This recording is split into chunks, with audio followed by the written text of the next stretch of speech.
بسم اللہ الرحمن الرحیم۔ السلام علیکم۔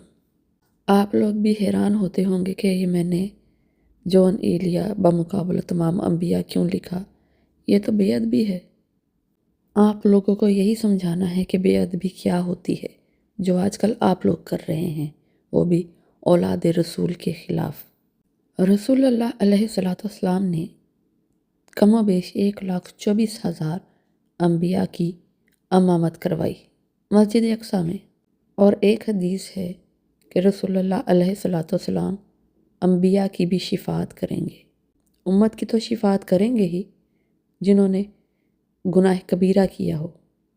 کبھی آپ نے سنا ہے کہ رسول اللہ علیہ السلام اپنے اہل بیت کی، اپنی نسل کی، اپنی آل کی شفاعت کریں گے؟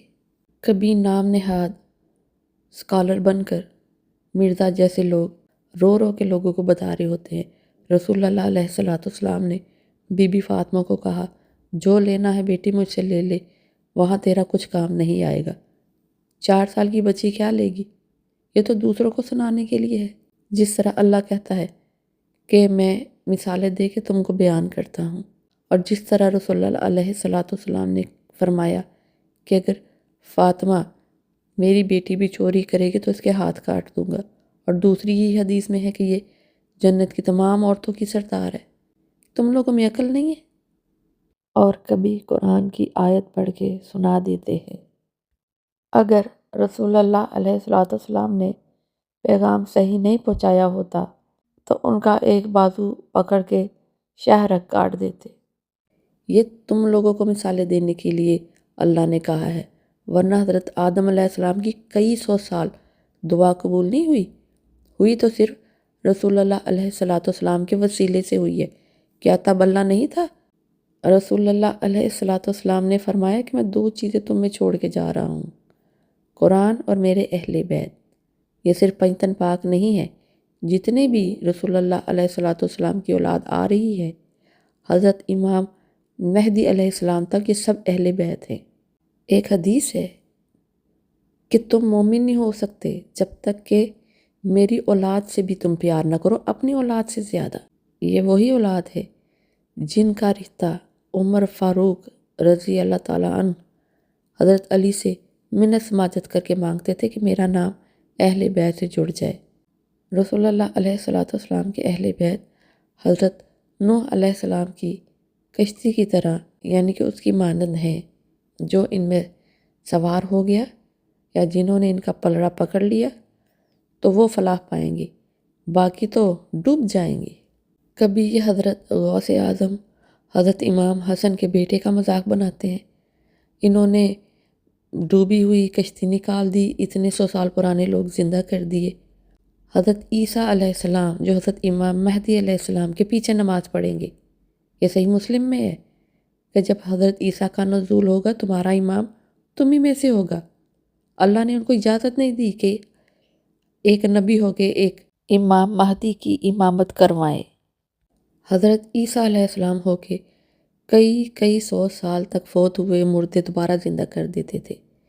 آصف بن برخیہ اتنا بڑا پہاڑ کا پہاڑ ایک پلک جھپکتے ہی سامنے حاضر کر دیتا ہے۔ جرجیس یہ بنی اسرائیل کا عالم تھا، یہ بھی کئی 100 سال پرانے لوگوں کو زندہ کر دیتا تھا۔ حضرت صالح علیہ السلام کی اونٹنی کا نہیں سنا؟ اور پتھر سے ایک زندہ اونٹنی پیدا کر دی، تو رسول اللہ علیہ السلام کی اولاد کیا کچھ نہیں کر سکتی؟ مگر آپ لوگوں کو نہ تو سائنس کا پتہ ہے نہ روحانیت کا۔ جس کو سائنس آتی ہے اس کو روحانیت سمجھ آتی ہے۔ حضرت ابو ہریرہ کے پاس 2 علم تھے، ظاہری علم انہوں نے دے دیا لیکن باطنی علم وہ نہیں دیا، کیونکہ اگر وہ بتا دیتے تو لوگ ان کا گلا کاٹ دیتے، کیونکہ لوگوں کو تو سمجھ ہی نہیں آتی۔ جون ایلیا کی جب مولانا فضل الرحمن سے لڑائی ہوئی تھی تو رائٹر افسانہ نگار ذکاء الرحمن کی چچی نے ان کی بات جب سنی کہ کس طرح انہوں نے مولانا فضل الرحمن کو جواب دیا کہ اگر میں اپنی امی بی بی عائشہ کے گھر جاتا، ان کے پلو سے پیسہ کھول کے لے جاتا اور شراب پیتا، تو کیا تم جا سکتی ہو ان کے گھر کے اندر؟ یہ سن کر ذکاء رحمان کی چچی نے کہا تھا آج کے بعد ایلیا کو گھر نہ آنے دینا، لیکن پھر انہوں نے خواب دیکھا کہ حضرت بی بی فاطمہ بھی ہیں، حضرت بی بی عائشہ بھی ہیں رضی اللہ تعالیٰ عنہا، اور رسول اللہ علیہ الصلوۃ والسلام بھی ہیں، اور حضرت بی بی فاطمہ جون ایلیا کے لیے چادر بچھوا رہی ہیں ان سے، اور وہ فوراً فون کرتی ہیں ذکاء الرحمان کو کہ کیا تم نے جون ایلیا کو بتایا تو نہیں کہ میں نے انہیں گھر آنے سے منع کیا؟ تو انہوں نے کہا نہیں۔ تو انہوں نے کہا شکر ہے میرا ایمان بچ گیا۔